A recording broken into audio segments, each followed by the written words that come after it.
ನಾನ್ ಬೆಂಗಳೂರಿಂದ ಸೋನು ಸರ್ ಮಾತಾಡ್ತಿರೋದು. ಬೆಂಗಳೂರಿಂದ ಏನು ಮಾಡ್ಕೊಂಡಿರೋದು?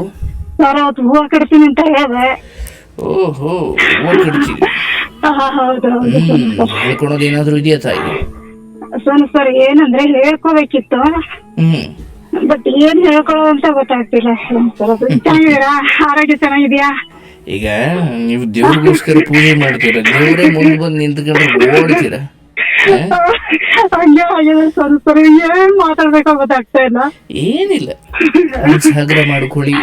ಏನೋ ಹೇಳಬೇಕು ಅಂತ ಅಂದ್ಕೊಂಡಿದ್ರಿ ತುಂಬಾ ದಿನದಿಂದ, ಇವತ್ತು ಅವಕಾಶ ಸಿಕ್ಕಿದೆ ನೋಡಿಗಿಂತ ಭಗವಂತ ಈ ದಿನ ಕರುಣೆ ತೋರಿಸಿದ್ದಾನೆ. ಹಾಗೆ ಮನಸ್ಸು ಬಿಚ್ಚಿ ಮಾತಾಡು ತಾಯಿ. ತುಂಬಾ ದಿನದಿಂದ ಮಾಡ್ತಾ ಇದ್ದೆ, ಬಟ್ ಟ್ರೈ ಮಾಡಿರ್ಲಿಲ್ಲ. ಬಟ್ ನಾನ್ ಸರಿನೋ ತಪ್ಪೋ ಗೊತ್ತಿಲ್ಲ ಸೋನು ಸರ್. ಹಂಗೆ ಹೇಳವ ಅದು ಸರಿನೋ ತಪ್ಪು, ಆಮೇಲೆ ನಿರ್ಧಾರ ಮಾಡೋದು. ಹೌದೌದು ಸೋನು ಸರ್, ಅದ್ ನೀವೇ ಹೇಳ್ಬೇಕು. ಎಲ್ಲ ಒಂದ್ಸರಿ ಎಡವಿರ್ತೀವಿ ಗೊತ್ತಿಲ್ದಂಗೆ. ಸೋನು ಸರ್ ನಾವು ಶಿವಮೊಗ್ಗ, ನಮ್ದು ಶಿವಮೊಗ್ಗದಿಂದ ಸರ್ವ ಸೋನು ಸರ್ ನಮ್ದು. ನನ್ ಮದ್ವೆ 20 ವರ್ಷ ಆಗಿದೆ ಸೋನು ಸರ್. ನಾವು ತುಂಬಾ ಬಡತನ ಅಂದ್ರೆ ತುಂಬಾನೇ ಬಡತನ ತವ್ರ ಮನಲ್ಲೇ ಅಂತ ಕಷ್ಟದಿಂದ ಬಂದ್ವಿ ಸೋನು ಸರ್. ಇವಾಗೇನ್ ಚೆನ್ನಾಗಿದೀವಿ, ಆದ್ರೆ ಬಡತನ ಏನಿಲ್ಲ ಸೋನು ಸರ್. ನನಗೆ ಗಂಡ ಒಳ್ಳೆಯವರು, ಮಕ್ಳು 2 ಗಂಡು ಮಕ್ಳು ಇದಾರೆ, ತುಂಬಾ ಒಳ್ಳೆಯವರು ಸೋನು ಸರ್ ನನಗೆ. ಆದ್ರೆ ಒಂದೇನ್ ಸೋನು ಸರ್ ಅಂದ್ರೆ, ನಮ್ಮ ಅಪ್ಪ ಮನೇಲಿ ತುಂಬಾ ಬಡತನದಲ್ಲಿ ಮದುವೆ ಮಾಡ್ಕೊಟ್ಟಿದ್ರು ನನಗೆ. ತುಂಬಾ ಬಡತನ ಸೋನು ಸರ್. ಏನು ಒಂದ್ ತಾಳಿ ಕೂಡ ಮಾಡ್ಸಕ್ ಆಗ್ಲಿಲ್ಲ ಅವ್ರ ಕೈಲಿ. ಆವಾಗ ಮಾಡ್ಸ್ಕೊಡ್ತಿದ್ರು, 5 ತೊಲ ಬಂಗಾರ ಮಾತಾಡಿದ್ರು, ಕೊಡ್ತೀನಿ ಅಂತೇಳಿ ಮಾತಾಡಿದ್ರು. ಆವಾಗ ನಮ್ ತಮ್ಮ ನಮ್ಮ ಅಣ್ಣ ಇಬ್ರು ತುಂಬಾ ಕಷ್ಟದಲ್ಲಿ ಓದ್ತಾ ಇದ್ರು. ಅವಾಗ ನನ್ ಮದುವೆ ಮಾಡಿ ಕೊಟ್ಬಿಟ್ರು. ಮದುವೆ ಮಾಡಿ ಕೊಟ್ಮೇಲೆ ನಾನೇನಂದೆ, ನಮ್ ತಮ್ಮನಿಗೆ ಡಾಕ್ಟ್ರು ಸೋನು ಸರ್ ಅವನು. ಆಮೇಲೆ ನಮ್ಮಪ್ಪ ಹೇಳ್ತಿದ್ರು, ಮಗ ನಿಂಗಲ್ದ ಯಾರಿಗ್ ಮಾಡ್ಕೊಡೋಣ ಬಿಡು, ಒಬ್ಳೆ ಮಗಳು ನೀನು, ಎಲ್ಲ ಮಾಡ್ಕೊಡೋಣ ಅಂತೇಳಿ ಹೇಳಿದ್ರು ಸೋನು ಸರ್. ನಾನು ಸುಮ್ಮನೆ ಅದೇ ಸೋನು ಸರ್. ಅವರೆಲ್ಲ ಡಿವೈಡ್ ಆಗ್ಬೇಕಾದ್ರೆ ಏನಂದ್ರು ಅಂದ್ರೆ, ಎಲ್ಲ ಅವ್ರವ್ರು ಏನೋ ಮಾಡ್ಕೊಳಕೋಸ್ಕರ ಸೋನು ಸರ್ ಅದು. ನನಗೆ ಮಾಟೆ ಮಾಡಿದಾಳೆ ಅಂತ ಹೇಳಿ ನಮ್ ತಮ್ಮ ನಮ್ಮ ಅಣ್ಣ ಹೇಳ್ಬಿಟ್ಟು ಸೋನು ಸರ್. ಅವ್ರು ಬಂಗಾರ ಕೊಡಲ್ಲ ಅಂತ ಹೇಳಿದ್ರು ಪರವಾಗಿರ್ಲಿಲ್ಲ ಸೋನು ಸರ್ ನನಗೆ. ಅಂದ್ರೆ ಯಾರಿಗ್ ಮಾಡಿಸಿದ್ದಾರೆ ಅಂತ ಅಂದ್ರೆ ಅವ್ರವ್ರು ಡಿವೈಡ್ ಆಗಿ ಎಲ್ಲ ತೋಟ ತಗೊಳಬೇಕಿತ್ತು ಸರ್. ತೋಟ ಒಂದು 10-15 ಎಕರೆ ತೋಟ ಇದೆ ಸರ್ ಅವರಿಗೆ. ಅಂದ್ರೆ ನಿಮ್ಮ ಅಪ್ಪನ ಮನೆದು ಹೇಳ್ತಾ ಇದ್ದೀರಾ? ಹೌದು, ನಮ್ಮ ಅಪ್ಪನ ಮನೆಗೆ ಸೋನು ಸರ್ ಇದು. ಅವರು ಡಿವೈಡ್ ಮಾಡ್ಕೊಳ್ಳುವಾಗ ಅವ್ರವ್ರು ಏನೋ ಜಗಳ ಬಂದಿದೆ ಸೋನು ಸರ್. ಅವ್ರ ಅಣ್ಣವ್ರು 3 ಜನ, ಅವ್ರವ್ರಿಗೆ ಏನೋ ಜಗಳ ಬಂದಿದೆ. ಆವಾಗ ಯಾಕೆ ಜಗಳ ಬಂತು ಅಂತ ಒಂದು ಭಟ್ರ ಹತ್ರ ಕೇಳಕ್ ಹೋಗಿದ್ದಾರೆ. ಯಾರೋ ಒಂದು ಹೆಣ್ಮಗಳು ಮಾಟಿ ಮಾಡ್ಸಿದಾಳೆ ಅಂತ ಹೇಳಿ ಹೇಳಿದೆ ಸೋನು ಸರ್ ಅವರಿಗೆ. ಹೇಳಿದ ಕೂಡಲೇ ಇವ್ರು ನಮ್ಮ ಅಕ್ಕನೇ ಮಾಟಿ ಮಾಡ್ಸಿದಾಳೆ, ಬಂಗಾರ ಕೊಟ್ಟಿಲ್ಲ ಅಂತ ಹೇಳಿ ನಮ್ಮ ಅಕ್ಕನೇ ಮಾಟಿ ಮಾಡ್ಸಿದಾಳೆ. ಅಂದ್ರೆ ಈ ನೀವೇ ಮಾಡ್ಸಿದ್ದೀರಾ ಅಂತ ದೂರ್ತಾ ಇರೋದು ನಿಮ್ಮ ತಮ್ಮ ಅಣ್ಣಂದಿರೇ? ನಮ್ ತಮ್ಮ ಅಣ್ಣ ನಮ್ಮ ಅಪ್ಪನೇ ಸೋನು ಸರ್ ಅವನಿಗೆ. ಬೇರೆ ಯಾರಾಗಿದ್ರು ನಾನು ಇಷ್ಟೊಂದು ನನಗೆ ಬೇಜಾರು ಆಗ್ತಿರ್ಲಿಲ್ಲ. ಅಂದ್ರೆ ಆ ಸಮಯದಲ್ಲಿ ಆಲ್ರೆಡಿ ಮದುವೆ ಆಗಿತ್ತಾ? ನನ್ ಮದ್ವೆ ಆಗಿತ್ತು ಸರ್. ಮದ್ವೆ ಆಗಿ ನನಗೆ 2 ಮಕ್ಳು ಗಂಡ್ರು ಇದ್ರು ನನಗೆ. ಅಂದ್ರೆ ನಮ್ಮ ಅಪ್ಪನ ಮನೆ ಕಡೆ ಒಂದ್ ಸಣ್ಣದೊಂದು ತಾಳಿನಾದ್ರು ಹಾಕೊಳ್ಬೇಕು ಅನ್ನೋ ತುಂಬಾ ಆಸೆ ಇತ್ತು ಸೋನು ಸರ್ ನನಗೆ. ಅದಕ್ಕೆ ಎಲ್ಲ ಚೆನ್ನಾಗಿದ್ರಲ್ಲ ಸೋನು ಸರ್ ಅವರು. ತೋಟ ಹಾಕೊಂಡ್ರು, ಮನೆ ಕಟ್ಟಿದ್ರು, ನನ್ ತಮ್ಮ ಡಾಕ್ಟ್ರು, ಎಲ್ಲ ನೌಕರಿಯಲ್ಲೇ ಇದ್ದಾರೆ ಸೋನು ಸರ್ ಅವರು. ಅದಕ್ಕೆ ನಾನೇನ್ ಹೇಳಿದೆ, ಚೆನ್ನಾಗಿ ತುಂಬಾ ಪ್ರೀತಿಯಿಂದ ಇದ್ದೆ. ನನ್ ತಮ್ಮ ಅಂತೂ ಡಾಕ್ಟ್ರು, ತುಂಬಾ ಅವನ್ ಮದ್ವೆಕ್ಕಿಂತ ಮೊದ್ಲು ತುಂಬಾ ಚೆನ್ನಾಗಿದ್ದ ಸೋನು ಸರ್ ಅವನು. ಆಮೇಲೆ ಏನಾಯ್ತೋ ಗೊತ್ತಿಲ್ಲ, ಮದ್ವೆ ಆದ ಕೂಡಲೇ ನನಗೆ ಒಂದ್ ಮಾಂಗಲ್ಯ ಮಾಡಿಸ್ಕೊಟ್ರಿ ಅಂತ ನಾ ಕೇಳಿ ತಪ್ಪೋ ಸರಿನೋ ಗೊತ್ತಿಲ್ಲ ಸೋನು ಸರ್ ಅವನಿಗೆ. ಆ ಮಾಂಗಲ್ಯ ಮಾಡಿಸ್ಕೊಡ್ರಿ ಅಂತ ಹೇಳಿದಕ್ಕೆ ಅಪ್ಪನೂ ಕೂಡ ಅಲ್ಲಿ ಭಟ್ರ ಹತ್ರ, ನಮ್ಮ ಸ್ವರ್ಗ ನಮ್ದು ಅಲ್ಲಿ ಸಾಗರದಲ್ಲಿ ಏನೋ ಭಟ್ರಿದಾರಂತ, ಅವ್ರ ಹತ್ರ ಯಾರೋ ಹೆಣ್ಮಕ್ಳು ಮಾಟಿ ಮಾಡ್ಸಿದಾಳ ಅಂತ ಹೇಳಿದ್ರು ಸೋನು ಸರ್ ನನಗೆ. ಎಂತ ದೊಡ್ಡ ಅಪವಾದ ಹೊರಿಸಿದಾರೆ ಅಂದ್ರೆ ಸೋನು ಸರ್ ನನಗೆ. ಅದನ್ನ ಇವಾಗೂ ಸೋನು ಸರ್ ನನ್ಗೆ ಅರ್ಥಕ್ಕೆ ಆಗ್ತಾ ಇಲ್ಲ. ನನಗೆ ಅಪವಾದ ಹೊರಿಸಿದ್ರು, ಆಮೇಲೆ ಅವ್ರ ಅದನ್ನ ನಿಮ್ಮ ಹತ್ರ ಚರ್ಚೆ ಮಾಡಿದ್ರ? ನಾನ್ ಕೇಳ್ದೆ ಸೋನು ಸರ್, ನಾನು ಅಪ್ಪನ್ ಕೇಳ್ದೆ. ನಮ್ ತಮ್ಮ ಏನೋ ಅನ್ನಂತೆ, ಅವಳು ಮಾಟಿ ಮಾಡಿದಾಳೆ ನನಗ್ ಗೊತ್ತು, ಅವಳು ಗಂಡನಿಗೆ ಇರಲ್ಲ, ತಲೆ ಕಡ್ಸ ಬಂದು ನಿಮ್ ಪಾದದಡಿ ಇಟ್ಬಿಡ್ತೀನಿ ಅವಳು ಮಾಟಿ ಮಾಡಿ. ಆಮೇಲೆ ಅವ್ರು ನಿಮ್ಮ ಹತ್ರ ಚರ್ಚೆ ಮಾಡಿದ್ರ? ಹೌದು ಸರ್, ನಾವು ಬಟ್ಟೆ ಹತ್ರ ಚರ್ಚೆ ಮಾಡಿದ್ವಿ. ಅದೇ ಬಟ್ ನಮ್ಗೆ ಅವಾಗ ಅಷ್ಟೊಂದು ಐಡಿಯಾ ಗೊತ್ತಾಗ್ಲಿಲ್ಲ. ಕೊರೋನಾ ಟೈಮ್ ಸರ್ ಅವಾಗ. ಅಷ್ಟೊಂದು ಐಡಿಯಾ ಗೊತ್ತಾಗ್ಲಿಲ್ಲ. ಬಟ್ ನನ್ನ ತಮ್ಮನಿಗೆ ನಾನು ಕಾಲ್ ಮಾಡಿದೆ, ಏನೋ ಹಿಂಗೆ ಹೇಳ್ದಂತೆ. ನಾನು ಇನ್ನ ಪ್ರಪಂಚದಾಗ ಯಾರು ಇಲ್ದಿರಷ್ಟು ಅಕ್ಕ ತಮ್ಮ ಅನ್ನಂಗಿಲ್ಲ, ಅಷ್ಟ್ ಚೆನ್ನಾಗಿದೆ ಹಿಂಗೆ ಹೇಳ್ಬಿಟ್ಟಲ್ಲ ತಮ್ಮ ಅಂದೆ. ಅಂದ್ಬಿಟ್ಲೆ ಅವನು ಒಂಥರ ಸ್ಮೈಲ್ ಮಾಡ್ಬಿಟ್ಟು ಸುಮ್ಮನೆ ಆಗೋದು ಸರ್. ಏನೂ ಮಾತಾಡ್ಲಿಲ್ಲ, ಏನಂದ್ರೆ ಏನು ಮಾತಾಡ್ಲಿಲ್ಲ ಸೋನು ಸರ್ ಅವನು. ನಮ್ಮ ಅಣ್ಣನು ಕೂಡ ಅವ್ರು ಏನು ಮಾತಾಡ್ಲಿಲ್ಲ. ಮಾಡಿರೋದ ನೀನು ಅಂತ ಹೇಳಿ ಏನಂದ್ರೆ ಏನು ಮಾತಾಡ್ಲಿಲ್ಲ ಸೋನು ಸರ್. ತುಂಬಾ ಅದೇನಂದ್ರೆ ಇಡೀ ಸೊರಬ ತಾಲೂಕಿಗೆ ಗೊತ್ತಾಗ್ಬಿಟ್ಟಿದೆ ನಾನೇ ಮಾಟಿ ಮಾಡಿರೋದು, ಅವ್ರ ಮನ್ತನ ಹಾಳಾಗಿರೋದು ನನ್ ಕಡೆಯಿಂದ ಅಂತ ಹೇಳಿ ಸೋನು ಸರ್. ಅದು ಏನ್ ಹಾಳಾಯ್ತು ಅಂದ್ರೆ ಅವರೆಲ್ಲ ಒಟ್ಟಿಗೆ ಇದ್ರು ಸೋನು ಸರ್. ಅವರು ನಮ್ಮ ಅಣ್ಣವ್ರು 3 ಜನ ಒಟ್ಟಿಗೆ ಇದ್ರು. ಒಟ್ಟಿಗೆ ಇರುವಾಗ ಅವ್ರವ್ರಿಗೆ ಎಲ್ಲ ಈಗ ನಮ್ಮದ ನಾವು ಮಾಡ್ಕೋಬೇಕು ಅನ್ನೋದಿರುತ್ತಲ್ವ ಸರ್. ಅದು ಅದಕ್ಕೋಸ್ಕರ ಅವ್ರವ್ರೆ ಜಗಳ ತಕೊಂಡ್ರು. ಅವ್ರವ್ರೆ ಜಗಳ ತಕೊಂಡು ಆಮೇಲೆ ದೇವ್ರ ಹತ್ರ ಹೋಗಿದ್ದಾರೆ. ನಾವ್ ಇಷ್ಟ ಚೆನ್ನಾಗಿದ್ದಾರೆ, ಯಾಕೆ ಜಗಳ ತಕೊಂಡ್ವಿ ಅಂತ ಹೇಳಿ. ಆ ದೇವ್ರೇನೋ ಸರಿ ಹೇಳಿಲ್ವೇನೋ. ಆಮೇಲೆ ಭಟ್ರ ಹತ್ರ ಹೋಗಿದ್ದಾರೆ. ಆಮೇಲೆ ಹಿಂಗೆ ಮಾಟಿ ಮಾಡಿದಾಳೆ ಹೆಣ್ಮಗಳು ಅಂತ ಭಟ್ರು ಹೇಳಿದ್ರಂತೆ. ಭಟ್ರು ಅಂದ್ರೆ ಏನ್ ಹೇಳ್ತಾರೆ ಸರ್ ಅವರು, ಅದಕ್ಕೆ ಏನ್ ಹೇಳ್ತಾರೋ ಗೊತ್ತಿಲ್ಲ. ಅಂದ್ರೆ ಏನು ಮಾಂತ್ರಿಕರು ಏನೋ ಅಂತಾರೆ ಸರ್ ಅವ್ರಿಗೆ. ಪಂಡಿತರು ಪಂಡಿತರು ಅವ್ರ ಹತ್ರ ಹೋಗ್ಬಿಟ್ಟು ನನಗೆ ನಾನ್ ನಂಬಿರೋ ದೇವ್ರ ಮೇಲೆ ಆಣೆ ಸೋನು ಸರ್, ಇವತ್ತಿಗೆ ನನ್ ತವ್ರ ಮನೆ ಹಾಳಾಗ್ಲಿ ಅಂತ ನನ್ ಮುಂದೆ ಕೆಟ್ಟದ್ದು ಸರ್ ಬಯಸಿಲ್ಲ ಸೋನು ಸರ್. ನಾನ್ ನಂಬಿರೋ ನನ್ ಸಂದೇವ್ರ ಮುಂದೆ ನಂಬಿರೋ ನಮ್ಮೂರಲ್ಲಿ ಸಂದೇವ್ರಿದೆ ಸೋನು ಸರ್. ನನಗೆ ಆ ದೇವ್ರ ಮೇಲೆ ಆಣೆ ಇವತ್ತಿಗೂ ನಾನು ಅಷ್ಟು ಹೇಳಿದ್ರು ಕೂಡ ನನ್ಗೆ ಇಡೀ ಸೊರಬ ತಾಲೂಕ್ ತುಂಬಾ ಮರ್ಯಾದೆ ತೆಗೆದ್ಬಿಟ್ರು ಸೋನು ಸರ್. ನಮ್ದು ಇವಳೇ ಮಾಟಿ ಮಾಡಿ ಹಾಳು ಮಾಡಿರೋದು ಅಂತ ಹೇಳಿ ತುಂಬಾ ನೋವಾಗ್ಬಿಟ್ಟಿದೆ ಸೋನು ಸರ್. ತಾಲೂಕಿಗೆಲ್ಲ ಗೊತ್ತಾಗುವಷ್ಟು ದೊಡ್ಡ ಮನೆತನ ನಿಮ್ದು? ಹೌದು ಸೋನು ಸರ್. ನನ್ ತಮ್ಮ ಡಾಕ್ಟರ್ ಆಗ್ಬಿಟ್ರೆ ಅದೇ ಸೋನು ಸರ್, ಅವರೆಲ್ಲ ಹೇಳ್ಕೊಂಡ್ ಬಂದ್ಬಿಟ್ಟಿದ್ದಾನೆ. ನಮ್ಮ ಅಣ್ಣ ತಮ್ಮ ಇಬ್ರು ಸೇರ್ಬಿಟ್ಟು ನನ್ ತಂಗಿನೇ ಮನೆ ಹಾಳು ಮಾಡಕ್ಕೆ ಅವಳೇ ಮಾಟಿ ಮಾಡಿ ಹಾಳು ಮಾಡ್ಬಿಟ್ಟಿದ್ದಾಳೆ ಅಂತೇಳಿ ಅಲ್ಲಿ ಓದಲ್ಲೆಲ್ಲ ಹೇಳ್ಕೊಂಡ್ ಬಂದ್ಬಿಟ್ಟು. ನಮ್ಮಪ್ಪ ಕೂಡ ಹಂಗೆ ಹೇಳ್ಬಿಟ್ರು ಸೋನು ಸರ್. ಅವ್ರವ್ರು ಮಾಡಿದ್ರು ಅವ್ರವ್ರಿಗೆ ಅಂತ ಹೇಳಿ ನಮ್ಮಪ್ಪ ಕೂಡ ಅದನ್ನ ಹೇಳ್ಬಿಟ್ರಲ್ಲ ಸೋನು ಸರ್. ಬೇರೆ ಯಾರು ಏನ್ ಹೇಳಿದ್ರು ನಾ ತಲೆ ಕೆಡ್ಸೋತಿರ್ಲಿಲ್ಲ ಸೋನು ಸರ್. ನಮ್ಮಪ್ಪ ಕೂಡ ಅದನ್ನೇ ಹೇಳ್ಬಿಟ್ರು. ಅದು ಇವಾಗ್ಲೂ ಸೋನು ಸರ್ ನನಗೆ ಅರಗಿಸ್ಕೊಳಕ್ಕಾಗಲ್ಲ. ಅವ್ರ ದುಡ್ಡು ಅವ್ರು ಏನೇ ಮಾಡಿದ್ರು ಅಂದ್ರೆ, ನಮ್ಮ ಯಜಮಾನ್ರು ಮೊದ್ಲಿಗೆ ಸೆಕ್ಯೂರಿಟಿ ಕೆಲಸ ಮಾಡ್ತಾ ಇದ್ರು ಸೋನು ಸರ್. ಅಂದ್ರೆ ನನ್ ಮಕ್ಳು ಓದ್ಸಕ್ ಕಷ್ಟ ಆಗುತ್ತೆ ಅಂದ್ರೆ ಇವ್ರಿಗೆ ದುಡ್ಡು ಕಾಸು ಎಲ್ಲಾರ ಕೇಳ್ಬಿಡ್ತಾಳೆ ಅನ್ನೋ ಕಾರಣಕ್ಕೆ ಅಥವಾ ಆತರ ಹೇಳಿದ್ರು, ಅಥವಾ ಬಂಗಾರ ಕೇಳ್ತಾಳ ಅನ್ನೋ ಕಾರಣಕ್ಕೆ ಹೇಳಿದ್ರು ಸೋನು ಸರ್. ಏನ್ ಕೆಟ್ಟ ಉದ್ದೇಶಕ್ಕೋಸ್ಕರ ಹೇಳಿದ್ರು ಗೊತ್ತಿಲ್ಲ ಸೋನು ಸರ್ ನನಗೆ. ಒಟ್ನಲ್ಲಿ ಎಲ್ಲರ ಹತ್ರನು ಮಾಟಿನೇ ಮಾಡ್ಬಿಟ್ಟಿದ್ದಾಳೆ ಅಂತ ಹೇಳಿದ ಸರ್. ನನಗ ಅದ್ರ ಬಗ್ಗೆ ಏನು ಗಂಧ ಗಾಳಿ ಗೊತ್ತಿಲ್ಲ ಸೋನು ಸರ್. ಸರಿ ತಾಯಿ, ಇಂಥದ್ದೇನೋ ಬಂದಾಗ ಈಗ ನಿನ್ನ ತವರು ಮನೆ ಜೊತೆ ಸಂಬಂಧ ಹೇಗಿದೆಯವ? ಈಗ ನಿನ್ನ 1 ಗಂಟೆ ಕೊಟ್ರು ನೀನ್ ಅದನ್ನೇ ಹೇಳ್ತೀಯ, ಬೇರೆ ಏನೂ ಇಲ್ಲ. ಹೌದು ಸೋನು ಸರ್, ಅಷ್ಟು ನೋವಾಗಿದೆಯಲ್ಲ. ಅರ್ಥ ಆಯ್ತವಾ? ಈಗ ನಿನ್ನ ತವರು ಮನೆಯೊಂದಿಗೆ ಸಂಬಂಧ ಹೇಗಿದೆ? ನನ್ನ ಅಣ್ಣ ತಮ್ಮಂದಿರು ಯಾರು ಮಾತಾಡ್ಸಲ್ಲ ಸೋನು ಸರ್. ಎದುರಿಗೆ ಹೋದ್ರು ಯಾರು ಮಾತಾಡ್ಸಲ್ಲ.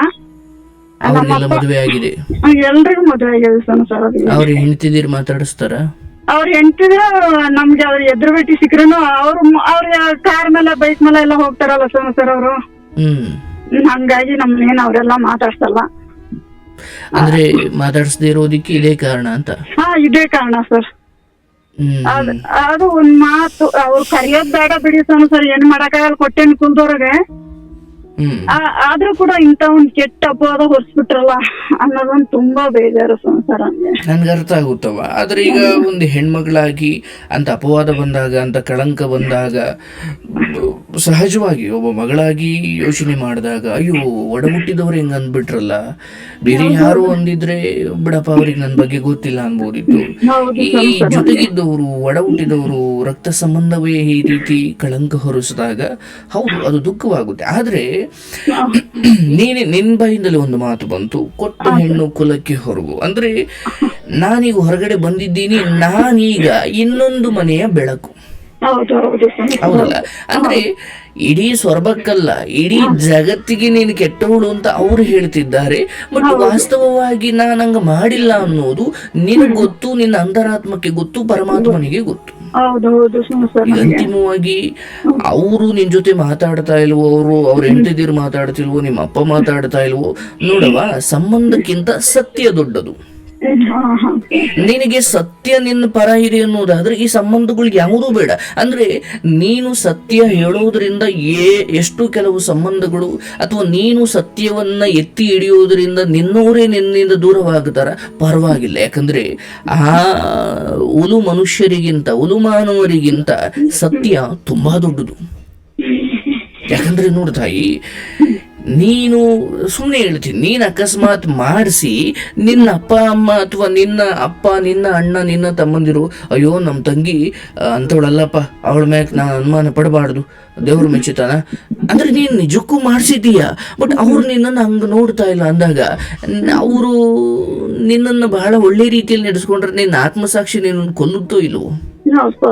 ಅಂದ್ರೆ ನಾನು ಮಾಡಿದ್ದಾಗ ಅವರು ಅಯ್ಯೋ ನನ್ನ ತಂಗಿ ಅಂತವಳಲ್ಲ ಅಂತ ಅನ್ನೋದಾದ್ರೆ ನನ್ನ ಆತ್ಮಸಾಕ್ಷಿ ನನಗೆ ಕೊಲ್ಲುತ್ತೆ ಅನ್ನೋದಾದ್ರೆ, ನಾನು ಮಾಡಿಲ್ಲದೆ ಇದ್ದಾಗ ಅವರು ಹೇಳ್ತಾರೆ ಅಂದಾಗ ಆಗ್ಲೂ ನನ್ನ ಆತ್ಮಸಾಕ್ಷಿಗೆ ನಿಂತ್ಕೊಳ್ಬೇಕಲ್ಲ. ನಾನು ಯಾಕೆ ನೋಡ್ತಾ ಇದ್ದೀನಿ ಹೊರಗಡೆ ಅಂದ್ರೆ, ತವರು ಮನೆಯ ಮೇಲಿನ ವ್ಯಾಮೋಹ ಅಥವಾ ಒಡಹುಟ್ಟಿದವರ ಮೇಲಿನ ವ್ಯಾಮೋಹ ಸರಿ, ಆದರೆ ಎಲ್ಲಿಯವರೆಗೂ ನಿನ್ನ ಬದುಕಲ್ಲಿ ನೀನು ಸತ್ಯವನ್ನ ಹಿಡಿದು ನಡೀತೀನಿ ಎಂದಾಗ ಕೆಲವೊಮ್ಮೆ ಕೆಲವರಿಂದ ದೂರ ಆಗಬೇಕಾಗುತ್ತೆ. ಯಾಕಂದ್ರೆ ಸುಳ್ಳಿಗೆ ಸಿಗುವ ಮಾನ್ಯತೆ, ಕಣಪ್ಪ ನಾನು ಹಂಗೆ ಮಾಡ್ಬಿಟ್ಟೆ ಅಂತ ಅವ್ರ ಮುಂದೆ ಒಪ್ಕೋ, ನಾಳೆಯಿಂದನೇ ಮಾತಾಡ್ತಾರೆ. ನೀನು ಕೆಟ್ಟವಳಾಗ್ತೀಯ ಅದು ಬೇರೆ, ಕಣಪ್ಪ ನಾನೇ ಮಾಡಿಸಿದ್ದು ಅಂತ ಅನ್ನು ಬೈಕೊಂಡಾದ್ರೂ ಸರಿ ನಿನ್ ಜೊತೆ ಮಾತಾಡ್ತಾರೆ. ನಾನು ಮಾಡಿಲ್ಲ ಅನ್ನೋದು ಅಂದ್ರೆ ನೀನು ಸತ್ಯದ ಜೊತೆ ನಿಂತ್ಕೊಂಡಾಗ ಕೆಲವೊಮ್ಮೆ ನಿನ್ನ ಸಂಬಂಧಗಳು ದೂರವಾಗುತ್ತೆ. ನಿಮ್ಗೀಗ ನಿಮ್ಮದೇ ಹಾಸ್ಕೊಂಡು ಹೊತ್ಕೊಳ್ಳುವಷ್ಟು ನಿಮ್ಮ ಕುಟುಂಬ, ನಿನ್ನ ಗಂಡ, ನಿನ್ನ ಮಕ್ಕಳು, ನಿನ್ನ ಸಂಸಾರ, ನಿಂದೇ 1000 ಇದೆ. ಆದರೆ ನೀನು ಮಾಡಿಲ್ಲದ ತಪ್ಪಿಗೆ ಯಾರೊಬ್ರು ನಿನ್ನನ್ನು ದೂರ ಇಟ್ಟಿದ್ದಾರೆ ಅಂದ್ರೆ ಅವರಲ್ಲೇನೋ ದೋಷವಿದೆ.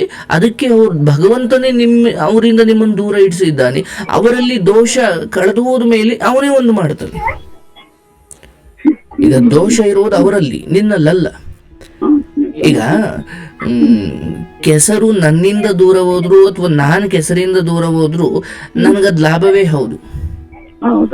ಅಯ್ಯೋ ಅದು ನನ್ನ ಮನೆ ಮುಂದಿರೋ ಕಸ, ಕೆಸರು ನನ್ನ ಮನೆ ಮುಂದಿರ್ಲಿ ಇನ್ಯಾರ್ದೋ ಮನೆ ಮುಂದಿರ್ಲಿ, ಕೆಸರು ಕೆಸರೇ. ಅದು ನನ್ನ ಅಣ್ಣ ತಮ್ಮ ಆಗ್ಲಿ ಇನ್ಯಾರ್ದು ಅಣ್ಣ ತಮ್ಮ ಆಗ್ಲಿ, ಕೆಸರು ಕೆಸರೇ. ಅದು ಅದೇ ದೂರ ಹೋಗಿದೆ. ಯಾಕೆ? ನಿನ್ ಜೊತೆ ಎಂತ ಅಪವಾದ ಹೊರಸೋರು ಮುಂದೆ ನಿನ್ನ ಇಡೀ ಸಂಸಾರವನ್ನು ಹಾಳು ಮಾಡ್ತಿರ್ಲಿಲ್ಲ ಅಂತ ಏನ್ ಗ್ಯಾರಂಟಿ ನಾವ?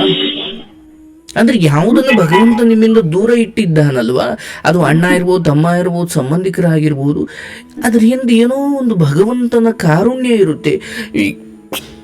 ಯಾಕಂದ್ರೆ ದುಡ್ಡಿರೋರು ಸಮಾಜದಲ್ಲಿ ಒಂದು ಮಟ್ಟಿಗೆ ಡಾಕ್ಟ್ರು ಅಥವಾ ಇನ್ನೇನೋ ಆಗಿ ಹೆಸರು ಮಾಡಿರೋರು, ಅವರು ಒಳ್ಳೆಯವರಾಗಲಿಕ್ಕೆ ಇನ್ಯಾವುದೋ ಪ್ರಕರಣದಲ್ಲಿ ನಿಮ್ಮನ್ನು ಒಳಗಡೆ ನಿಮ್ಮನ್ನು ಅದಕ್ಕೆ ಸಿಗಾಕ್ಸಿದ್ರೆ ಅವತ್ತು ಅಯ್ಯೋ ನಮ್ಮ ಅಣ್ಣನಿಂದ ನಾನು ದೂರ ಆಗಬೇಕು ನೋಡಪ್ಪ, ಅವನು ಬಿಡ್ತಾ ಇಲ್ಲ, ಹಿಂಗೆ ಸಿಗಾಕ್ಸ್ಬಿಟ್ಟ ಅಂದ್ರೆ ಮುಂದೊಂದು ದಿನ ನಾನೇ ಬಿಡಿಸ್ಕೊಳ್ಬೇಕು ಅಂದ್ರೂ ಬಿಡಿಸಿಕೊಳ್ಳಲು ಆಗದಷ್ಟು ಕಷ್ಟಕ್ಕೆ ಸಿಗಾಕಿಕೊಳ್ಳುವ ಬದಲು ಈಗಲೇ ಅಂಥವ್ರು ದೂರ ಆಗ್ರಿ. ಮತ್ತೆ ಅವರು ಅಯ್ಯೋ ತಪ್ಪಾಯ್ತು ಕಣಕ, ತಪ್ಪಾಯ್ತು ಕಣವ, ನಾವೇನು ಆಗಲಿ ಬಾಯಿ ತಪ್ಪು ಅಂದ್ಬಿಟ್ಟು ನಮಗೂ ಏನೋ ಬುದ್ಧಿಗೆ ಮಂಕ ಉದಿತು, ತಪ್ಪಾಯ್ತು ಅಂದಾಗ ದಯವಿಟ್ಟು ಕ್ಷಮಿಸು. ಆದ್ರೆ ಈಗ ನಿನ್ನದು ತಪ್ಪಿಲ್ಲದ ಹೊರತು ನಿನ್ನ ಕಣ್ಣಿಂದ ಕಣ್ಣೀರು ಬಂದ್ರೆ ಅದು ನಿನ್ನ ಮನೆಗೂ ಒಳ್ಳೇದಲ್ಲ, ಆ ಮನೆಗೂ ಅದು ಒಳ್ಳೇದಲ್ಲ. ಸೋನು ಸರ್ ತುಂಬಾ ಹಂಗ ಅನ್ಬಿಟ್ರಲ್ಲ ಅನ್ನೋದೊಂದು ಬೇಜಾರು ಬಿಟ್ರ ಸೋನು ಸರ್. ನಾನು ಮತ್ತೆ ಒಂದ್ಸರಿ ಹೋಗಿದ್ದೆ, ನಮ್ಮಮ್ಮ ಹೇಳ್ತು ಬರ್ಬೇಡ ಮಗ ಅಂತ ಹೇಳಿತ್ತು ಸೋನು ಸರ್. ಆದ್ರೂ ನಮ್ ತವ್ರ ಮನೆ ಅನ್ನೋದಕ್ಕೆ ಹೋಗಿದ್ದೆ ಸೋನು ಸರ್. ನಾನು ಮತ್ತೆ ಏನ್ ಮಾಡಿದ್ರು ಅಂದ್ರೆ ಅವರು ಈ ಸ್ವಿಚ್ ಬೋರ್ಡ್ ಎಲ್ಲ ಇರುತ್ತಲ್ಲ ಸೋನು ಸರ್, ಅಲ್ಲಿ ಅದ್ರ ಮೇಲೆ ಎಲ್ಲ ಮತ್ ಬಂದು ಇಟ್ಟು ಹೋಗ್ಬಿಟ್ಟಿದಾಳ ಅಂತ ಹೇಳಿ ಮತ್ತೆ ಹೇಳ್ಬಿಟ್ರು ಸೋನು ಸರ್. ಅಲ್ಲಿ ಮತ್ತೆ ಬಂದು ಮಾಡ ತಗೊಂಡೆಲ್ಲ ಇಟ್ಟು ಹೋಗ್ಬಿಟ್ಟಿದಾಳ ಅಂತ ಹೇಳಿ. ನೋಡವ, ಇಂಥ ಸಮಯದಲ್ಲಿ ಸಂಬಂಧಗಳಿಗೂ ಮೀರಿ ಸ್ವಾಭಿಮಾನ ಅನ್ನೋದಿರ್ಬೇಕು ಮನುಷ್ಯನಿಗೆ. ಎಲ್ಲಿ ಯಾವ ಜಾಗದಲ್ಲಿ ನನ್ನ ತಪ್ಪಿತಸ್ಥಳಾಗಿ ಮಾಡಿದ್ದಾರೆ, ಮತ್ತೆ ನಾನು ಮಾಡಿಲ್ಲದ ತಪ್ಪಿಗೆ ನನ್ನನ್ನು ಸಿಲುಕಿಸಿ ಎಲ್ಲರೂ ಮಜಾ ನೋಡ್ತಿದ್ದಾರೆ ಎಂದಾಗ ಯಾರೋ ನಿನಗೆ ಹೇಳೋದು ಬೇಡ, ಬರಬೇಡ ಕಣವ ಅಂತ ಯಾರೋ ಹಿರಿ ಜೀವ ಹೇಳ್ತು. ಆದರೂ ತವರು ಮನೆಯ ವ್ಯಾಮೋಹವೋ ನಾಳೆ ನಿನ್ನ ಮಗನ ವ್ಯಾಮೋಹ. ಮಗ ಏನು ದೇಶದ್ರೋಹ ಮಾಡಿದ್ರು, ಅಯ್ಯೋ ನನ್ನ ಮಗ ಅಂದ್ಕೊಂಡು ನೀನು ಅವನನ್ನು ಅಪ್ಕೊಳ್ಳೋದಾದ್ರೆ ಅವನ ಜೊತೆ ನಿನ್ನನ್ನು ಕೊಲ್ಬೇಕು. ಹೌದು ಹೌದು ಸರ್, ಹೌದು. ಅಂದ್ರೆ ಸತ್ಯಕ್ಕಿಂತ ಯಾವಾಗ ನಿನಗೆ ಸಂಬಂಧಗಳೇ ಮುಖ್ಯವಾಗುತ್ತವೆ, ಆ ಸತ್ಯ ಬೇರೇನೂ ಅಲ್ಲ, ಅದೇ ಧರ್ಮ. ಆ ಧರ್ಮವನ್ನ ಮರೆತು ನೀನು ಸಂಬಂಧಕ್ಕೆ ನಿಂತ್ಕೊಳ್ತೀಯ ಅಂದ್ರೆ ಮುಂದೊಂದು ದಿವಸ ಧರ್ಮ ನಿನ್ನನ್ನು ಕೈ ಬಿಟ್ಟಾಗ ಈ ಸಂಬಂಧಗಳು ನಿನ್ನನ್ನು ಕಾಪಾಡೋಕೆ ಸಾಧ್ಯನೇ ಇಲ್ಲ. ಧರ್ಮವನ್ನ ಹಿಡಿಯೋದಕ್ಕೋಸ್ಕರ ಯಾರನ್ನು ಬಿಡ್ಲಿಕ್ಕೂ ತಯಾರಿರ್ಬೇಕು. ಧರ್ಮವನ್ನ ಕಾಪಾಡಿಕೊಳ್ಳಿಕ್ಕೋಸ್ಕರ ಎಂಥ ಪರಿಸ್ಥಿತಿಯನ್ನು ಎದುರಿಸೋಕೆ ತಯಾರಿರಬೇಕು. ಬಟ್ ಏನಾಗ್ಬಿಡುತ್ತೆ ಈಗ, ಅಯ್ಯೋ ನಾನು ತಪ್ಪು ಮಾಡಿಲ್ಲ, ಅದು ನನಗೆ ಗೊತ್ತು, ಆದರೆ ಅಣ್ಣ ತಮ್ಮ ಅಪ್ಪ ಇವ್ರು ಹಿಂಗೆ ಅಂತಿದ್ದಾರೆ, ನಾನು ಇವ್ರ ಜೊತೆ ಹಠಕ್ಕೆ ಬಿದ್ದರೆ ನಾನು ಎಲ್ಲಿ ತವ್ರ ಮನೆ ಕಳ್ಕೊಂಡ್ಬಿಡ್ತೀನಿ ಅಂದ್ಕೊಂಡು ಒಪ್ಕೊಳ್ಳೋದಾಗಿರ್ಬೋದು, ಅಥವಾ ಅಷ್ಟು ವೈರತ್ವದ ನಡುವೆಯೂ ನೀನು ಆ ಮನೆಗೆ ಕಾಲಿಡೋದಾಗಿರ್ಬೋದು, ಅಥವಾ ಅವರನ್ನು ಕೇಳಿಕೊಳ್ಳೋದಾಗಿರ್ಬೋದು. ಇಲ್ಲ, ಬಲವಂತವಾಗಿ ಪ್ರೀತಿ ಅನ್ನೋದು ಇದೆಯಲ್ಲವ, ಅದು ಕೇಳಿ ಪಡ್ಕೊಳ್ಬಾರ್ದು. ಅದು ಪಡ್ಕೋಬಾರ್ದು ಅಂದ್ರೆ ತುಂಬಾ ನಾನು ಹಚ್ಕೊಂಡ್ಬಿಟ್ಟಿದ್ನಲ್ಲ, ಅದಕ್ಕೆ ಅವ್ರು ಕಾಲಿಗೆ ಹೋಗಿ ಬಿದ್ದಿದ್ದು ಸರಿ, ನಾನ್ ಮಾಡಿಲ್ಲ ಅಂತ ತುಂಬಾನೇ ನಾನ್ ಬೇಡ್ಕೊಂಡೆ, ಆದ್ರೂ ಒಪ್ಕೊಳ್ಳಿಲ್ಲ. ಅದಕ್ಕೆ ಬೇಡ ಅಂತ ನೀವ್ ಹೇಳ್ದಂಗೆ ಬಿಟ್ಬಿಟ್ಟಿದ್ದೀನಿ. Fine fine. ಈಗ ನೀನ್ ಬಿಟ್ಟಿದೀಯ ಅನ್ನೋದಕ್ಕಿಂತ ಈಗ ನೋಡವು, ಅದಕ್ಕೆ ನಮ್ಮ ಉಪನಿಷತ್ತಲ್ಲಿ ಒಂದು ಮಾತಿದೆ, ಯಾರು ಯಾರನ್ನೂ ಕಿತ್ಕೊಂಡು ತಿನ್ನಲ್ಲ, ಅವ್ರವ್ರಿಗೆ ಪಾಲಿಗೆ ಏನೇನಿರುತ್ತೋ ಅದನ್ನ ಅವ್ರವ್ರು ತಿಂತಾರೆ ಅಂತ ನೀವು ಹೇಳ್ತಿರಲ್ಲ ಸರ್. ನಿಮ್ ಕಡೆಯಿಂದನೇ ಕೆಲವೊಂದ್ಸರಿ ತಪ್ಪಾಗಿರುತ್ತೆ, ಒಂದು ತಿದ್ದಿ ಬುದ್ಧಿ ಹೇಳೋರ ಹತ್ರ ಒಂದು ಕೇಳ್ಕೊಂಡು ತಿಳ್ಕೊಳ್ಳಿ ಅಂತ ನೀವ್ ಹೇಳಿ ತುಂಬಾ ಕೇಳಿದೀನಿ ಸರ್. ನಾನು ಹೂ ಕಟ್ಕೊಂಡು ನಿಮ್ ಇದನ್ನ ಹಾಕೊಂಡು ವಿಡಿಯೋ ಹಾಕೊಂಡು ಕೇಳ್ತಾ ಇರ್ತೇನೆ. ನಿಮ್ಮ ವಿಚಾರದಲ್ಲೂ ನಾನು ಅದನ್ನೇ ಹೇಳ್ತಿದ್ದೀನವ. ಈ ಸಮಯದಲ್ಲಿ ಒಂದು ಹೆಣ್ಮಗಳಾಗಿ ತವರು ಮನೆಯ ಋಣವನ್ನ ತೀರಿಸುವ ಸಲುವಾಗಿ ಮತ್ತೆ ಅದನ್ನು ಉಳಿಸಿಕೊಳ್ಳುವ ಸಲುವಾಗಿ ನಿನ್ನ ಪ್ರಯತ್ನ ನೀನು ಮಾಡಿದೀಯವ. ಇದನ್ನು ಮೀರಿ ನೀವು ಹೆಣ್ಮಕ್ಳಾಗಿ ತವರು ಮನೆಯ ವ್ಯಾಮೋಹ ಅಥವಾ ತವರು ಮನೆಯ ಮೇಲಿನ ಪ್ರೀತಿ ಅದು ಸಾಯೋವರೆಗೂ ಹೋಗಲ್ಲ, ಅದು ಬೇರೆ. ಆದರೆ ಸತ್ಯ ಅಂತ ಬಂದಾಗ ನಾವು ಎಂಥ ತ್ಯಾಗಕ್ಕೂ ಸಿದ್ಧರಾಗ್ಬಿಡ್ಬೇಕು. ಈಗ ನೋಡಿ, ನಾವು ರಾಮನನ್ನು, ಕೃಷ್ಣನನ್ನು ಅಥವಾ ಬುದ್ಧನನ್ನು, ಈ ಎಲ್ಲ ಮಹಾಪುರುಷರನ್ನ ಯಾಕೆ ನಾವು ಇವತ್ತಿಗೂ ಉದಾಹರಣೆಯಾಗಿ ಇಟ್ಕೊಂಡಿದ್ದೀವಿ ಅಂದ್ರೆ ಸೀತೆ ರಾವಣನ ಜೊತೆ ಇದ್ಲು, ಅವಳು ಶುದ್ಧಳಾಗೇ ಇದ್ದಾಳೆ, ಅವಳು ಕೆಟ್ಟಿಲ್ಲ ಅಂತ ರಾಮನಿಗೆ ಗೊತ್ತಿತ್ತು. ಆದರೆ ಅವನ ರಾಜ್ಯದ ಜನರು ರಾಮ ಯಾರಿಂದಲೋ ಹೋದ ಹೆಂಡತಿನ ಮತ್ತೆ ಕರ್ಕೊಂಬಂದು ಇಟ್ಕೊಂಡಾನೆ, ಅವಳು ಹೆಂಗವಳೋ ಏನೋ, ಅವಳು ಶುದ್ಧಳೋ ಅಶುದ್ಧಳೋ. ಅಂದ್ರೆ ಸೀತೆಯ ಬೆಲೆ ಅಥವಾ ಸೀತೆಯ ಪವಿತ್ರತೆಯ ತಿಳಿಸೋದಕ್ಕೋಸ್ಕರ ಹೆಂಡತಿಯನ್ನ ಅಂದ್ರೆ ಗಟ್ಟಿ ಕಲ್ಲು ಮನಸ್ಸು ಮಾಡಿ ಹೆಂಡತಿಯನ್ನೇ ಕಾಡಿ ಕಳಿಸ್ತಾನೆ. ಮೇಲ್ನೋಟಕ್ಕೆ ಅದು ಅಯ್ಯೋ ಪಾಪ ಹೆಂಡತಿ ಕಳಿಸ್ಬಿಟ್ನಲ್ಲೋ, ಗರ್ಭಿಣಿಯಾಗಿದ್ದ ಹೆಂಡತಿ ಕಳಿಸ್ಬಿಟ್ನಲ್ಲಪ್ಪ ರಾಮ, ಇವನ್ ಎಂತ ಕೆಟ್ಟವನಪ್ಪ ಅಂತ ಅನ್ನಿಸ್ಬೋದು. ಆದ್ರೆ ರಾಮನಿಗೆ ಸೀತೆ ಮೇಲೆ ಏನು ಪ್ರೇಮ ಇರಲಿಲ್ಲ ಅಂತಲ್ಲ, ಆದರೆ ಲೋಕದ ಕಣ್ಣಿಗೆ ಸೀತೆ ಮುಂದೆ ಕೆಟ್ಟವಳಾಗಬಾರ್ದು, ಅವಳು ಪವಿತ್ರಳು ಅಂತ ಗೊತ್ತಾಗಬೇಕು ಅನ್ನೋ ಕಾರಣಕ್ಕೆ ಅವಳಿಗೆ ಆ ಶಿಕ್ಷೆ ಕೊಟ್ಟ. ಆ ಶಿಕ್ಷೆಯ ಹಿಂದೆ ರಾಮನದು ಬಹಳ ದೊಡ್ಡ ತ್ಯಾಗ ಇದೆ. ತಂದೆಯ ಮಾತನ್ನು ನಡೆಸಲಿಕ್ಕೋಸ್ಕರ ತಾನು ಸಿಂಹಾಸನವನ್ನ ಆ ಆಸೆಯನ್ನ ಬಿಟ್ಟು, ಅಪ್ಪ ಯೋಚನೆ ಮಾಡಬೇಡ, ನೀನು ನಿನ್ನ ಮಾತಿನಂತೆ ನಾನು 14 ವರ್ಷ ಕಾಡಿಗೆ ಹೋಗ್ತೀನಿ ಅಂದರೆ ಸಿಂಹಾಸನವನ್ನ ಅಥವಾ ರಾಜ್ಯಭಾರ ಮಾಡುವ ಆ ಸೌಭಾಗ್ಯವನ್ನ ಬೇಡ ಅಂತ ಹೇಳಿ ಕಾಡಿನಲ್ಲಿ ಗೊತ್ತು ಗುರಿ ಇಲ್ಲದೆ ತಿರುಗುವ ಆ ಅಥವಾ ಆ ಕೆಲಸವನ್ನ ಆಯ್ಕೆ ಮಾಡಿಕೊಂಡ ರಾಮನ ತ್ಯಾಗ ಇದೆಯಲ್ಲ, ಅದು ಬಹಳ ದೊಡ್ಡದು. ಅಂದ್ರೆ ಹಾಗೆ ಇಲ್ಲೂ ನಮ್ಮ ಜೀವನದಲ್ಲಿ ನಾವು ಅಂತಹ ದೊಡ್ಡ ದೊಡ್ಡ ತ್ಯಾಗ ಮಾಡದೆ ಹೋದರೂ ಕೂಡ ಚಿಕ್ಕ ಪುಟ್ಟದಾಗಿ ನಮ್ಮ ಸತ್ಯಕ್ಕೋಸ್ಕರ ನನ್ನ ಅಣ್ಣ, ನನ್ನ ಅಪ್ಪ ಇವ್ರನ್ನೆಲ್ಲ ದೂರ ಮಾಡಿಕೊಳ್ಬೇಕಾ? ಪರವಾಗಿಲ್ಲ, ಇವರೆಲ್ಲರನ್ನೂ ದೂರ ಮಾಡಿಕೊಳ್ಳೋಣ. ಸತ್ಯ ಗೊತ್ತಾದ ಮೇಲೆ ಆ ಸತ್ಯವೇ ನಮ್ಮನ್ನು ಮತ್ತೆ ಒಟ್ಟುಗೂಡಿಸುತ್ತೆ. ಈಗ ನೀವು ಸುಳ್ಳಿನ ಜೊತೆ ಶಾಮೀಲಾದ್ರೆ ಮುಂದೆ ಸತ್ಯ ನಿಮ್ಮನ್ನು ಕೈ ಬಿಟ್ಬಿಡುತ್ತೆ. ಸತ್ಯವನ್ನ ಈಗ ನೀವು ಇಟ್ಕೊಂಡ್ರೆ ಮುಂದೊಂದು ದಿನ ಕಾಲ ಎಲ್ಲದಕ್ಕೂ ಉತ್ತರ ಕೊಡುತ್ತೆ. ಈಗ ನಿನ್ನ ಕೆಲಸ ನೀನು ಮಾಡಿಕೊಂಡು ನಿನ್ನ ಗಂಡ, ನಿನ್ನ ಮಕ್ಕಳು, ನಿನ್ನ ಸಂಸಾರ, ಅದು ಒಳ್ಳೆಯದು ಕೆಟ್ಟದ್ದು, ನಿಂದೇ ಆದ 4-6 ತಾಪತ್ರೆಗಳಿದ್ದಾವೆ, ಅದನ್ನೇ ಚೆನ್ನಾಗಿ ನೋಡ್ಕೊ. ನಿನ್ನ ತವರು ಮನೆಯ ಬಗ್ಗೆ ಪ್ರೇಮವೂ ಬೇಡ, ದ್ವೇಷವೂ ಬೇಡ. ಅವರವ್ರ ಬುದ್ಧಿಗೆ ತಕ್ಕಾಗ ಅವ್ರವ್ರು ವರ್ತಿಸ್ತಾ ಇದ್ದಾರೆ. ನಿನ್ನ ಅಣ್ಣ ತಮ್ಮಂದಿರು ಅನ್ನೋ ಭಾವನೆಗಿಂತ ಮೊದಲು ಅವರು ನಿನ್ನ ಹಾಗೆ ಒಳ್ಳೆಯದು ಕೆಟ್ಟದ್ದಿರೋ ಮನುಷ್ಯರು, ಹೌದು ಹೌದಲ್ವಾ? ಹೌದು ಹಾಗಾಗಿ ನನ್ನ ಅಣ್ಣ ತಮ್ಮಂದಿರಲ್ವಾ ಯಾಕೆ ಹಿಂಗೆ ಅಂತ ಅನ್ಸ್ಬಿಡುತ್ತೆ. ಬಟ್ ನನ್ನ ಅಣ್ಣ ತಮ್ಮಂದಿರು ಈ ನನ್ನದು ಅನ್ನೋದನ್ನ ಕಿತ್ತು ಸುಮ್ಮನೆ ಸಾಮಾನ್ಯ ಮನುಷ್ಯರಾಗಿ ನೋಡಿದ್ರೆ ಅವ್ರಿಗೂ ಹೆಂಡತಿ ಮಕ್ಕಳು, ಒಳ್ಳೇದು ಕೆಟ್ಟ ಗುಣ, ಹಿಂದ್ಗಡೆ ಬೆನ್ನಿಚೂರಿ ಹಾಕೋದು, ಮುಂದ್ಗಡೆ ಸಹಾಯ ಮಾಡೋದು, ಎಲ್ಲ ಒಳ್ಳೇದು ಕೆಟ್ಟದ್ದು ಅವರಲ್ಲೂ ಇದೆ, ನಿನ್ನಲ್ಲೂ ಇದೆ. ನಮ್ಮ ದೃಷ್ಟಿಯಲ್ಲಿ ಇನ್ಯಾರೋ ಶತ್ರುಗಳು ಕೆಟ್ಟವರು ಅನ್ನೋದಾದ್ರೆ ಇನ್ಯಾರ್ದೋ ದೃಷ್ಟಿಯಲ್ಲಿ ನಾವು ಕೆಟ್ಟವರು. ಎಲ್ಲರೂ ಯಾರ್ದೋ ಜೀವನದಲ್ಲಿ ವಿಲನ್ನೇ ತಾಯಿ. ಹೌದು ಸರ್, ಹೌದು. ಅದು ರಾಮನಿಗೂ ನೀವ್ ಹೇಳ್ತಿರಲ್ಲ ಸೋನು ಸರ್, ಅವರು ಒಂದು ಇಲ್ಲ ನಾವೇ ಕೆಟ್ಟದ್ ಮಾಡಿರ್ತೀವೋ ಏನೋ, ಒಬ್ರು ಗುರುಗಳಿಂದ ತಿಳ್ಕೊಂಡಿರ್ಬೇಕು, ಇಲ್ಲ ಅಪ್ಪನೋ ಅಮ್ಮನೋ ಗಂಡನೋ ತಂಗಿ ಒಂದು ಗುರುಗಳು ಅಂತ ತಿಳ್ಕೊಂಡ್ರೆ ಒಂದ್ ಸಮಾಧಾನ ಸಿಗುತ್ತೆ ಅಂತ ಹೇಳ್ತಿರಲ್ವ ಸರ್ ನೀವು.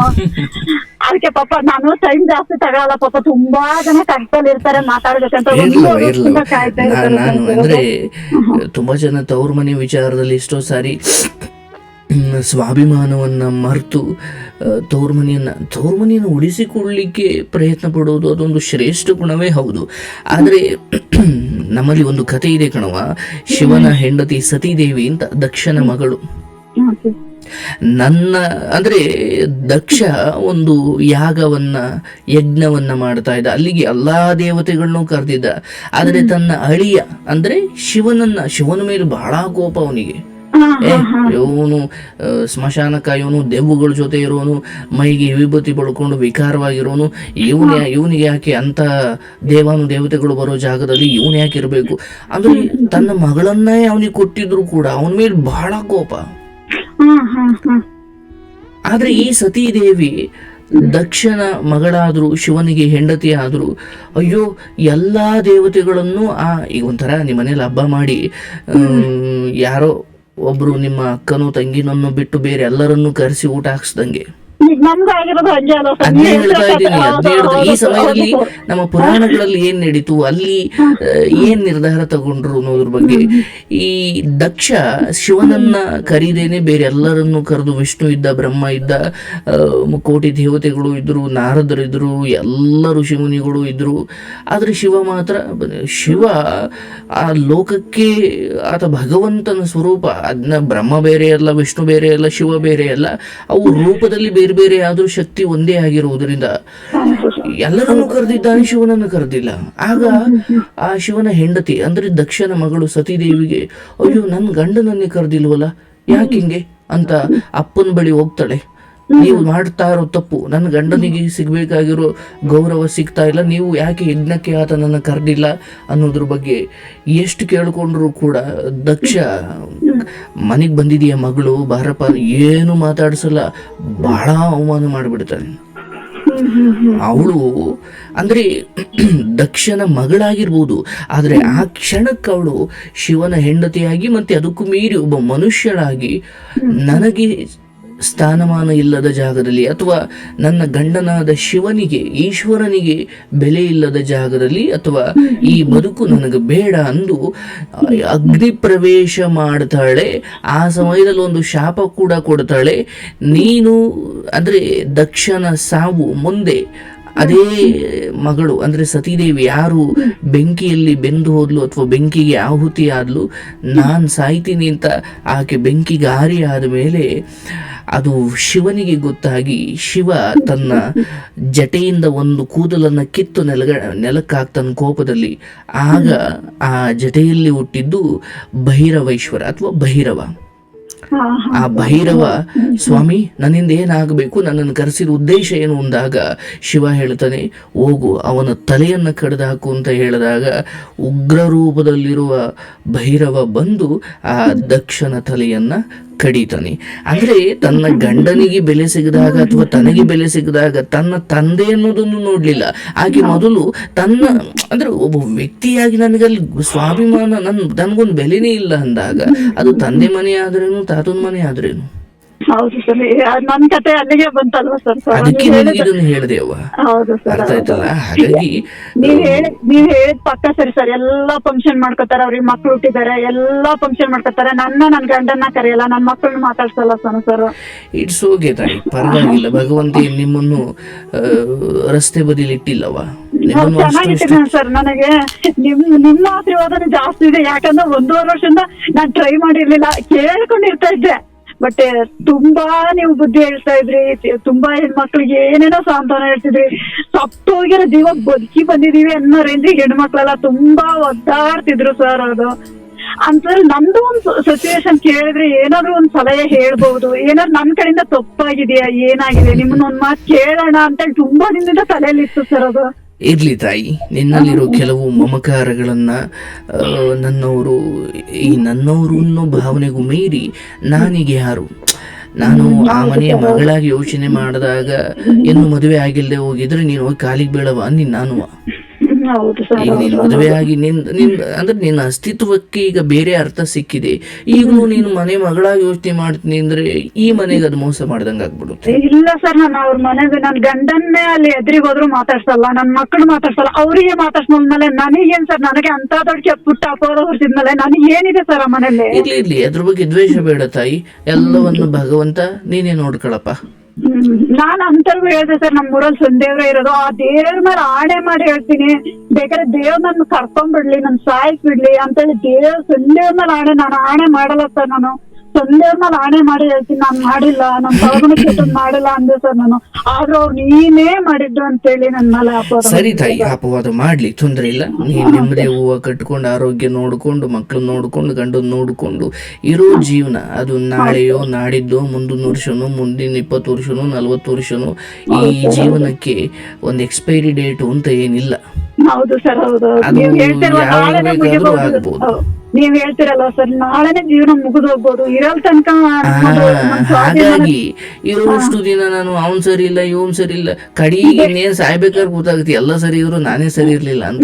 ಅದೇ ಇನ್ನೊಬ್ರು ದೋಷಣೆ ಮಾಡ್ತಾ ಕುತ್ಕೋಬಾರ್ದು, ನಮ್ ಜೀವನದಾಗ ಏನಾಗುತ್ತೋ ಅಂತ ಹೇಳ್ತಿರಲ್ವಾ ಸರ್ ನೀವು. ಹೂವ ಕಟ್ತೀಯೋ, ಚಾಪಿ ಹೊಲಿತೀಯೋ, ಪ್ರಧಾನ ಮಂತ್ರಿನೋ ಅಥವಾ ದೊಡ್ಡ ಕೆಲಸದಲ್ಲಿದ್ದೀವಿ, ಏನ್ ಕೆಲಸದಲ್ಲಿದ್ರು ಅಂತಿಮವಾಗಿ 3 ಹೊತ್ತು ಊಟ, ಮಲಗೋಕೆ ಜಾಗ ಅಂದ್ರೆ ಕಣ್ತುಂಬ ನಿದ್ದೆ, 3 ಹೊತ್ತು ಊಟ ಮಾಡೋಕೆ ಮೈ ತುಂಬಾ ಶಕ್ತಿ, ಇಷ್ಟಿದ್ದವನೇ ಶ್ರೀಮಂತ. ಆರೋಗ್ಯ ಇರಬೇಕು ಸರ್. ಅದೇನಾಗಿದೆ ಅಂದ್ರೆ ಇವಾಗ ನನಗೆ ತುಂಬಾ ಪ್ರಾಬ್ಲಮ್ ಆಗಿದೆ. ಅಂದ್ರೆ ಹೂವ ಕಟ್ಟಿ ಅನ್ಸುತ್ತೆ ಸರ್. ನಾನು ಈಗ ಮನೇಲೆ ಮಕ್ಳು ಓದ್ತಿದ್ದಾರೆ ಸರ್, 2 ಮಕ್ಳು ಓದ್ತಿದ್ದಾರೆ. ಆದ್ರೆ ಎಲ್ಲಾ ಹಾಸ್ಪಿಟ್ಲ್ ಮಾಡ್ಕೊಂಡೆ ಸರ್. ನಿಮ್ಮಿಂದ ಒಂದ್ ಸೊಲ್ಯೂಷನ್ ಸಿಗುತ್ತೆ ಅನ್ನೋ ಕಾರಣ ಕೇಳ್ತಿದ್ದೀನಿ ಸರ್ ನಾನು. ಅದು ಎಲ್ಲಾ MRI ಸ್ಕ್ಯಾನ್ ಮಾಡಿಸ್ಕೊಂಡೆ, ಬರೀ ಸ್ಕ್ಯಾನ್ ಮಾಡಿಸ್ಕೊಂಡೆ ಸರ್. ಅದು ಎಲ್ಲಾ ಮಾಡಿಸ್ಕೊಂಡ್ರೆ ಏನೂ ತೊಂದ್ರೆ ಇಲ್ಲ ಅಂತ ಹೇಳ್ತಾರೆ ಸರ್. ಅದು ಏನ್ ಪ್ರಾಬ್ಲಮ್ ಅವ? ಅದು ಒಂದು ಬಜೆ ಅರ್ಧ ಭಾಗ, ಎಡಗಡೆ ಅರ್ಧ ಭಾಗ ಸರ್. ಅದು ತುಂಬಾ ನೋವಾಗುತ್ತೆ, ಅಂದ್ರೆ ಎತ್ತಕ್ಕೂ ಬರಲ್ಲ ಸರ್. ನಾನು ಹೂವ ಕಟ್ಟಿ ಆಗಿದೆ.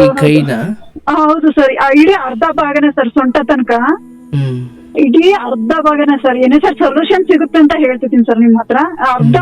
ಅರ್ಧ ಭಾಗ ಮತ್ ಬಲಗಡೆ ಚೆನ್ನಾಗಿದೆ ಸರ್. ನನಗೆ ಎಡಗಡೆ ಹಿಂಗೆ ಕೈ ಎತ್ತಕ್ಕೂ ಕೂಡ ಆಗಲ್ಲ ಸರ್. ಬಹಳ ಆಸ್ಪತ್ರೆ ಮಾಡಿದೆ ಸರ್ ನಾನು. MRI ಸ್ಕ್ಯಾನ್ ಮಾಡಿಸ್ಕೊಂಡೆ, ಬರೀ ಸ್ಕ್ಯಾನ್ ಮಾಡಿಸ್ಕೊಂಡೆ, ಏನೇನು ಪ್ರಯತ್ನ ಮಾಡಿದ್ರು ಸರ್ ಅದು ಕಡಿಮೆ ಆಗ್ತಾ ಇಲ್ಲ. ಇಲ್ಲಿ ಅಕ್ಕಪಕ್ಕ ಏನ್ ಹೇಳ್ತಿದ್ದಾರೆ ಅಂದ್ರೆ ಸರ್, ಅದು ಏನಾದ್ರು ಇದು ಮಾಟ ಮಂತ್ರ ಏನಾದ್ರು ಗಾಳಿ ಆಗ್ತಿದ್ಯಾ ಏನು, ಒಂದ್ ಹತ್ರ ದೇವ್ರ ಹತ್ರ ಹೋಗ್ಬರ್ರಿ ಅಂತಾರೆ. ನನಗೆ ಈ ಇದ್ರಲ್ಲೆಲ್ಲ ನೋಡ್ತೀನಲ್ವಾ ಸರ್, ನಾನು ಮಾಟ ಮಂತ್ರ ಮಾಡೋರ್ ಹತ್ರ ಹೋಗಿದ್ದೆ, ಅವನ ತಾಳಿ ಕಟ್ಬಿಟ್ಟ ಅನ್ನೋ ರೇಂಜಿಗೆಲ್ಲ ಮಾತಾಡಿದಾರೆ ಸರ್, ಅಲ್ಲಿ ನೋಡಿದೀನಿ. ಅದಕ್ಕೆ ಹೋಗಕ್ಕೆ ಭಯ ಆಗುತ್ತೆ ಸರ್ ನನಗೆ. ಈಗ ನೀನು ಹೂವಿನ ದಾರ ಎಡಗೈಲಿ ಇಟ್ಕೊಂಡು ಬಲಗೈಲಿ ಹೂವನ್ನ ಜೋಡಿಸ್ಕೊಳ್ತೀಯ, ಹೌದಲ್ಲ? ಹೌದೌದು ಸರ್, ಹೌದು.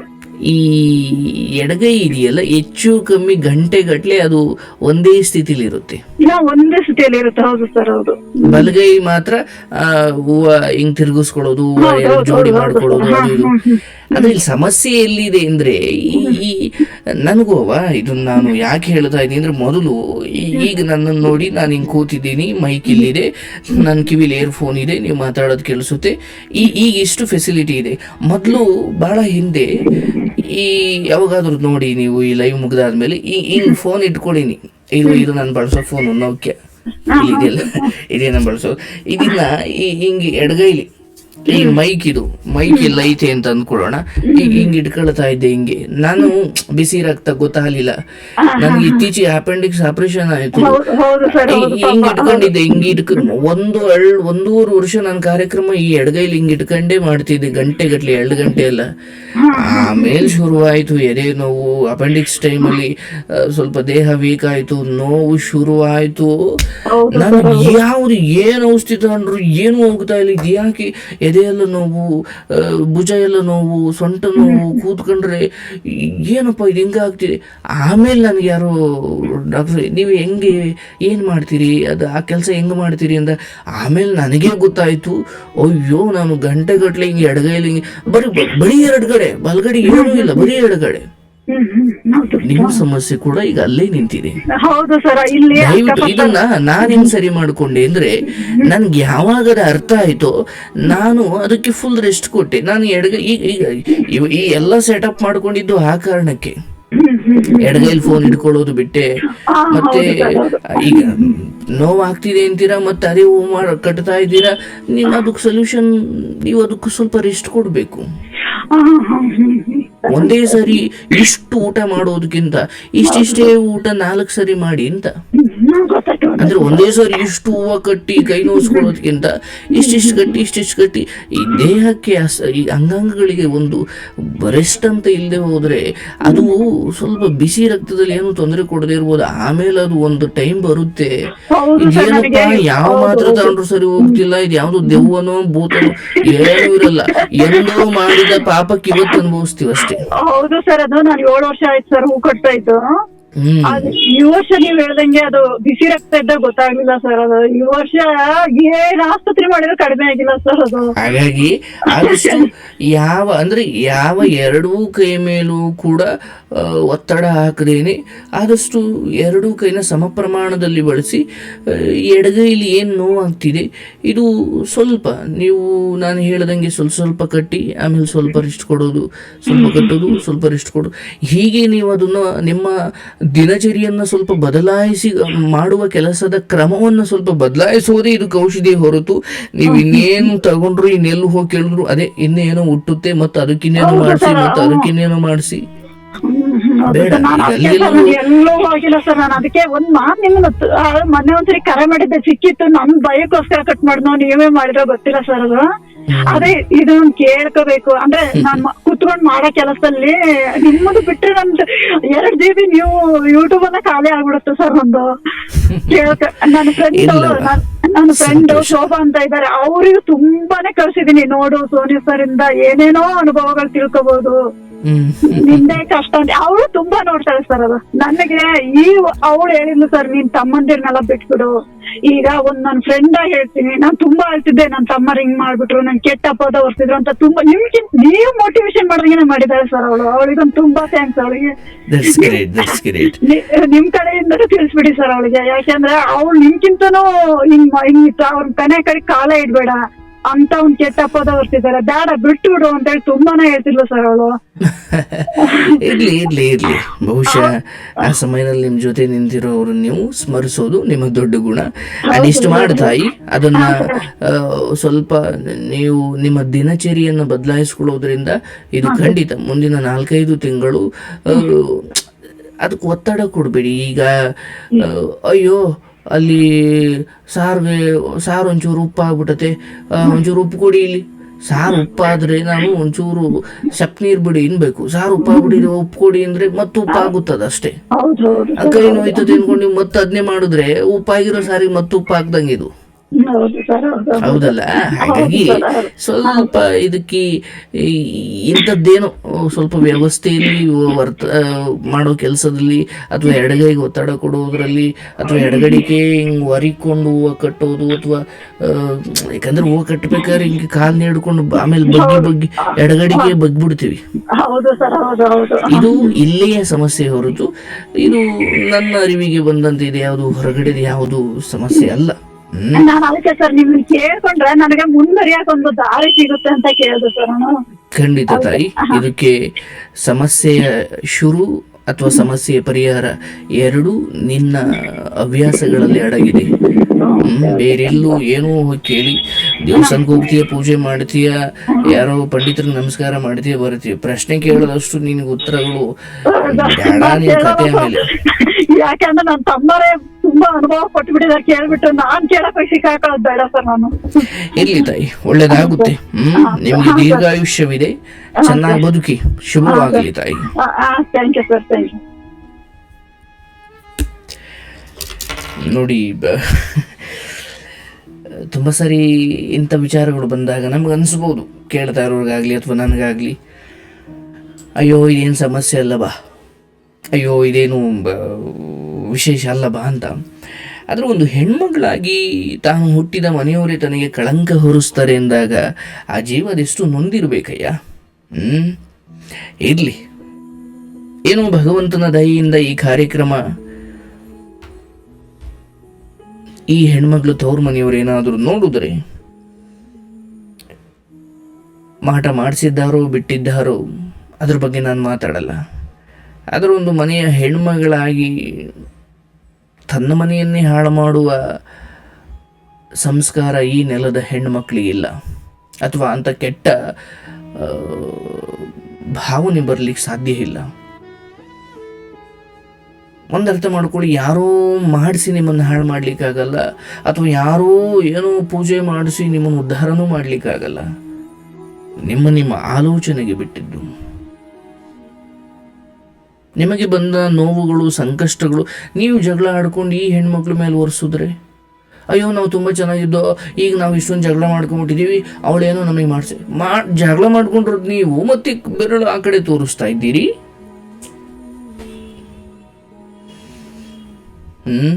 ಒಳ್ಳೇದಲ್ಲ ಅದು. ಶುಭವಾಗಲಿ.